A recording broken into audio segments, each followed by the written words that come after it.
سامعین عزیز، شما را با خبرهای این ساعت در نشر مستقیم آنلاین نظر داده شناس میکنم. شما میتوانید ما را همزمان طریق ویدیویی در پلتفرم‌های خبری اگنتی نیز دیده باشید.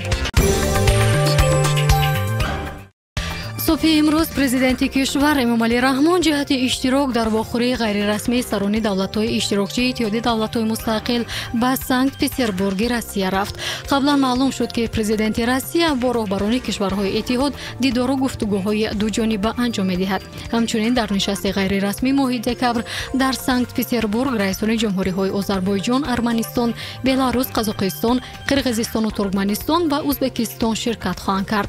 علاوه بر این در این نشست نخستین پرزیدنت قزاقستان نورسلطان نظربایف نیز دعوت شده است.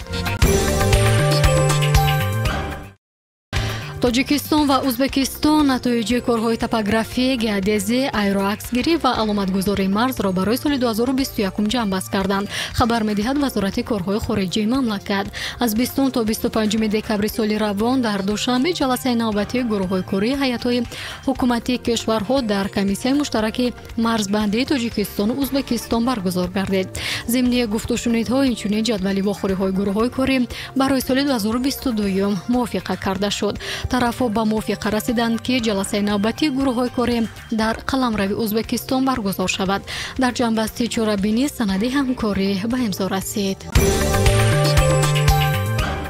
соли ҷорӣ дар тоҷикистон брокер ё миёнаравҳои молӣ маоши баландтаринро гирифтанд. музди миёнаи мутахассисон 4361 сомонӣ баробар ба $385 будааст, омадааст дар маълумоти кумитаи омор. ин нишон дод дар истихроҷи маъдан зиёда аз 3000 сомонӣ, сохтмон 2600 сомонӣ, нерӯи барқ ва об низ 2600 сомониро ташкил додааст. поинтарин маош дар кишвар имсол барои кормандони соҳаи кишоварзӣ, хоҷагии ҷангал ва моҳидорӣ будааст ки ҳаҷми он 742 сомонӣ гуфта мешавад. ба маълумоти оморӣ дар моҳи ноябри соли ҷорӣ музди миёнаи моҳонаи номинали 1563 сомонӣ ва ҳадди аққалиён 400 сомониро ташкил додааст. прокуратураи генералии Россия 13 шаҳрванди Тоҷикистонро ки бо ҷурми ҷинояти мухталиф аз ҷумла молиявӣ дар ҷустуҷӯ буданд ба Тоҷикистон истирдод кардааст.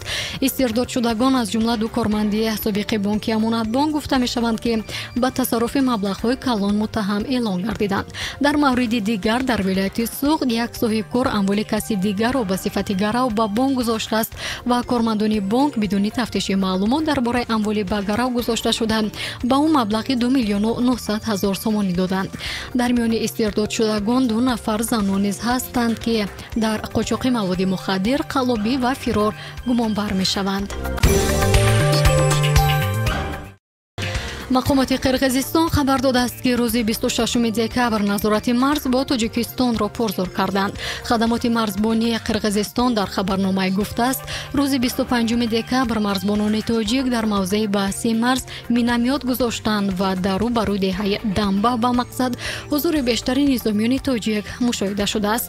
мақомоти тоҷик ба ин иддаои ҷониби қирғизистон то ҳол вокуниш накардааст. қаблан кумитаи давлатии амнияти миллии тоҷикистон гуфта буд вақтҳои охир ҳодисаҳои амалҳои иғвоангезонаи шаҳрвандон ва марзбонони қирғизистон бештар ба мушоҳида расида боиси бад шудани вазъ дар сарҳадот мегарданд.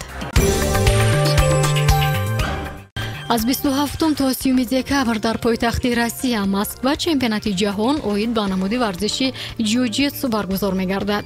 дар ин мусобиқаи сатҳи байналмилалӣ Тоҷикистонро 25 нафар варзишгар намояндагӣ мекунад, иттилоъ медиҳад Федератсияи ҷиу-ҷитсуи мамлакат.